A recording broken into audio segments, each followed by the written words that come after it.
নমস্কার দর্শক বন্ধুরা, চলে এসেছি হরগরি পাইস হোটেলের নতুন একটি আপডেটস নিয়ে।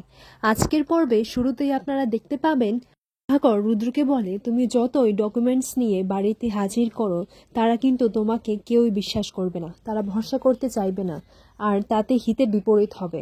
তুমি আর গৌরী সবার সামনে চিরকালের মতো অবিশ্বাস্যজনক হয়ে যাবে। তারা এটাই ভাববে যে তুমি তোমার স্বার্থের জন্য গৌরীকে ধী বানানোর চেষ্টা করে যাচ্ছ। পর রুদ্র বলে, তাহলে আমরা কি করব? এই সবটা জেনেও আমরা চুপ করে বসে থাকবো? আর ওই যে পিয়া বলে মেয়েটা, ওই যে সবার সামনে ধী সেজে ঘুরে বেড়াচ্ছে, এটা তো সবার সাথে বিশ্বাসঘাতক করছে। প্রভাকর বলে, এই লড়াইটা না তোমার আর না আমার, শুধু আমাদের দুজনের নয়, এই লড়াইটা হচ্ছে গৌরীর, যে আসল ধী। ও তো নিজেই মনে করতে পারছে না যে ও আসল ধী। তার পরিচয়টা কি, তার অতীতের কথা ও তো কিছুই মনে করতে পারছে না। ওই অ্যাক্সিডেন্ট হওয়ার পর থেকে ও ট্রমায় সবটা ভুলে গেছে।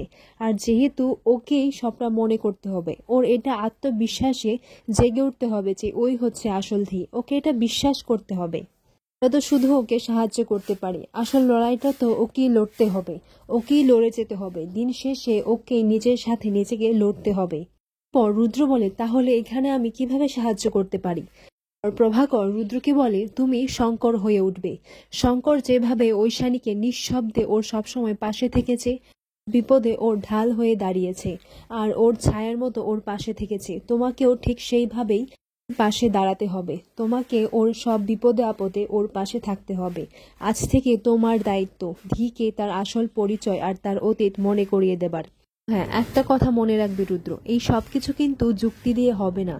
সবকিছু জড়িয়ে আছে আবেগে, ভালোবাসায়। যুক্তিতে এখানে কোনো লাভ হবে না। তখন রুদ্র বলে, যুক্তি ছাড়া কি আবেগ কাজ করে? তখন প্রভাকর বলে, সে কি কাজ কি করে না বলো? আচ্ছা, এই যে পিয়া বলে মেয়েটা সবার সামনে ধী সেজে এসেছে, তোমার কি মনে হয়েছিল? তোমার মনে কি একটু সন্দেহ জাগেনি? তুমি কি মেনে নিতে পেরেছিলে যে এই হচ্ছে আসল ধী? মেনে নিতে পারোনি তো। অথচ দেখো, তোমার আর গৌরীর বিয়েটা ছোটবেলা থেকেই আমার মা আর তোমার ঠাম্মি তৈরি করে রেখেছিল, আর স্বয়ং ভোলানাথের নির্দেশে তোমাদের অজান্তেই বিয়েটা হয়ে গেছে। অজান্তেই তুমি আসল ধীয়ের সাথে বিয়ে করে ফেলেছো। ছোটবেলাতেই তোমাদের দুজনের ভাগ্য একসাথে জুড়ে গেছে, আর এই সবটাই হচ্ছে ভোলানাথের নির্দেশ। ওরা কিন্তু চারিদিকে ছড়িয়ে আছে, আর এখন ওরা অস্ত্রতে শন দিচ্ছে। পর রুদ্র বলে, দিক, কিন্তু যত বড় বিপদ আসুক না কেন, আমি আমার ধীয়ের ছায়া হয়ে দাঁড়াবো। ওর সব বিপদে আপদে আমি ওর ঢাল হয়ে ওর পাশে থাকবো চিরটা কাল। আমি আপনাকে কথা দিচ্ছি, আমি ধীয়ের ছায়া হয়ে ওর পাশে সবসময় থাকবো। ওর উপর কোনো বিপদ আসতে দেব না। ওর উপর যদি কোনো বিপদ আসে তাহলে সেই বিপদের মুখোমুখি হব আমি।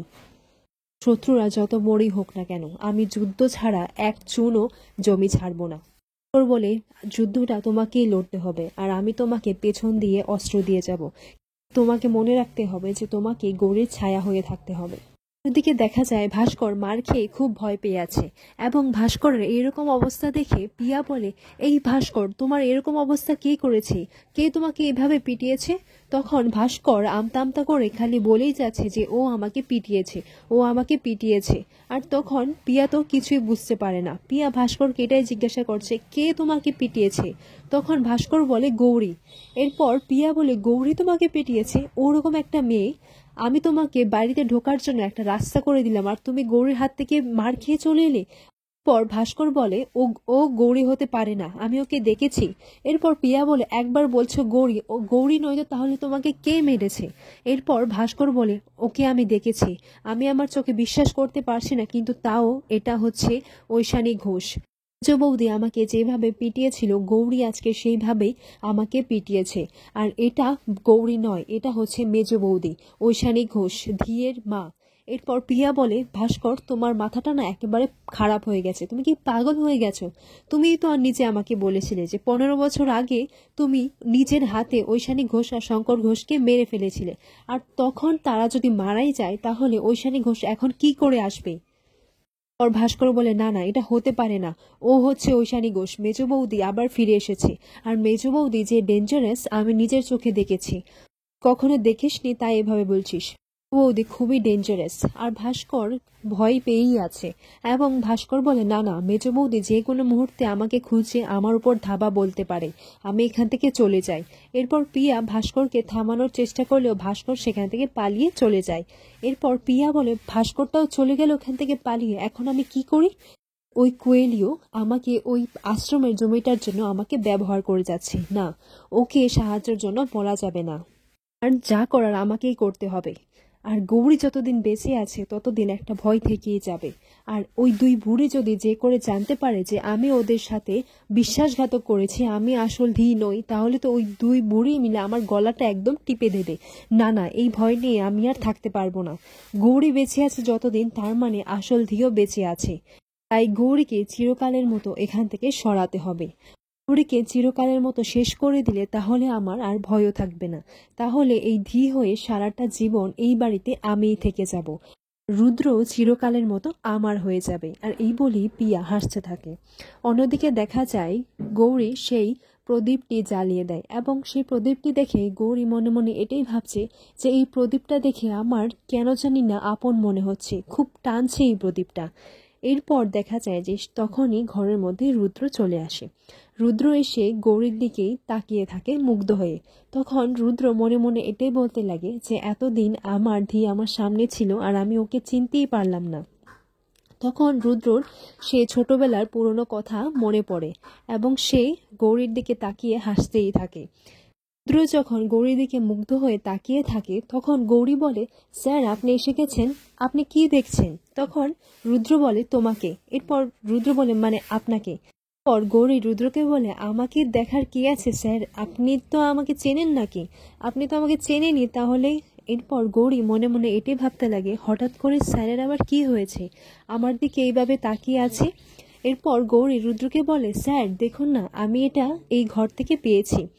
রুদ্র মনে পড়ে যে প্রভাকর বলেছিল যে এখানে একটা প্রদীপ আছে, আর এই প্রদীপটা হচ্ছে ঐশানী আর শঙ্করের ভালোবাসার প্রদীপ। ওই প্রদীপটা ছুঁয়েই তারা দুজন প্রতিজ্ঞা করেছিল যে জীবনের সব মুহূর্তে, সব বিপদে আপদে একে অপরের পাশে থাকবে আর লড়াই করে যাবে।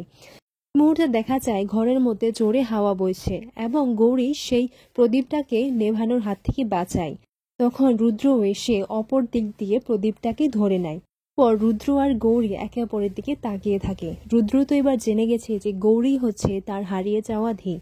এরপর রুদ্র গৌরীর দিকে তাকিয়ে মনে মনে এটাই বলছে, কি তোমার মা বাবা এই প্রদীপের শিখার সাক্ষী নিয়ে প্রতিজ্ঞা করেছিল একে অপরকে যে তারা সারা জীবন একে অপরের পাশে থাকবে, সব বিপদ ওরা দুজনেই লড়াই করে যাবে, আর আমিও সেটাই করব। এরপর রুদ্র গৌরীকে বলে, আমি এই আগুন নিভতে দেব না, আমি চিরকাল এই আগুনটা জ্বালিয়ে রাখবো, আর আমি আপনার পাশে চিরকাল থাকবো, আপনার ছায়া হয়ে আপনার পাশে থাকবো। পরে রাতে যখন গৌরী আর রুদ্র শুতে যায় তখন গৌরী শুয়ে পড়ে। এরপর রুদ্র গৌরীর দিকে তাকিয়ে মনে মনে এটাই ভাবতে লাগে, এতটা বছর আমি তোমাকে খুঁজে গেছি, ১৫ বছর ধরে শুধু মহেশমতি আর ঠাম্মি তোমাকে খুঁজেনি, আমিও তোমাকে খুঁজেছি, অনেক খুঁজেছি, কিন্তু সেটা কাউকে আমি বুঝতে দেয়নি। আর এতদিন আমি তোমার জন্যই অপেক্ষা করেছিলাম ধী, আর তুমি আজ আমার সামনে আছো, আমার তো বিশ্বাসই হচ্ছে না। পর রুদ্র গৌরীকে নিয়ে তার স্বপ্নের দুনিয়ায় চলে যায়। রুদ্র এটাই দেখতে লাগে যে গৌরীর সাথে সে খুব হাসি খুশি সময় কাটাচ্ছে। রুদ্র তার ছোটবেলার ধীকে আবারও ফিরে পেয়েছে। পরে দেখা যায় যে গৌরীর খুব বিষম পায় এবং সে হাসতে লাগে, আর তখনই রুদ্র সে ভাবনাটা ভেঙে যায়। তখন রুদ্র বলে, এত বছর পর তুমি আমার সামনে এলে, অথচ আমি তোমাকে চিনতে পারিনি, আমি তো জানতামও না যে তুমি আমার ধী, তাই তোমাকে এতদিন দূরে দূরে রেখেছি, আর তো তোমাকে দূরে রাখা চাই না, অজান্তেই তুমি আমার বউ হয়ে এলে। এখন তো তোমাকে মেঝেতে শুতে দেওয়া যায় না, সবটা জেনেও আমি আমার ধীকে কি করে মাটিতে শুতে দিই, এটা তো হতে পারে না। এরপর রুদ্র একটি আরশোলা দেখতে পায়, সেটা একটা নকলি আরশোলা হয়। আরশোলা রুদ্র গৌরীর সামনে রেখে দেয় আর ঘরের লাইটটা অন করে দেয়, কিন্তু তাতেও গৌরীর ঘুমটা ভাঙলো না। পর রুদ্র গৌরীর উপর একটু জল ছিটিয়ে দেয়, আর তখনই এর ঘুমটা ভেঙে যায়, আর ঘুম ভেঙে দেখতে পায় যে সেখানে পাশে একটি আরশোলা রয়েছে, আর ভয়ে চিৎকার করে রুদ্রর কাছে গিয়ে ওকে জড়িয়ে ধরে এবং রুদ্র তার ধীকে জড়িয়ে ধরে, আর সেই মিঠি মিঠি হাসতে লাগে। আর এখানে আজকের পর্বটি শেষ হয়। আগামী পর্বে আপনারা দেখতে পাবেন যে ঠাম্মি রুদ্রকে বলে, আচ্ছা এবার তুই আমার কথা মতো বিয়েটা করবি তো? এরপর রুদ্র বলে, হ্যাঁ কেন করব না, অবশ্যই করব। আর এটা শুনে গৌরী চমকে যায়। কিন্তু রুদ্র বলে, আমার একটা শর্ত আছে, এই 7 দিনের মধ্যে আমি তোর একটা পরীক্ষা নেব, শুধু তোর নয়, এই পরীক্ষাটা তুই আর গৌরী দিবি। কিছু প্রশ্ন করব আর তাদের উত্তরগুলো তোদের দিতে হবে। পর্বে এরকমই কিছু আমরা দেখতে পাবো। আজকের ভিডিওটি এখানেই শেষ করলাম। ধন্যবাদ।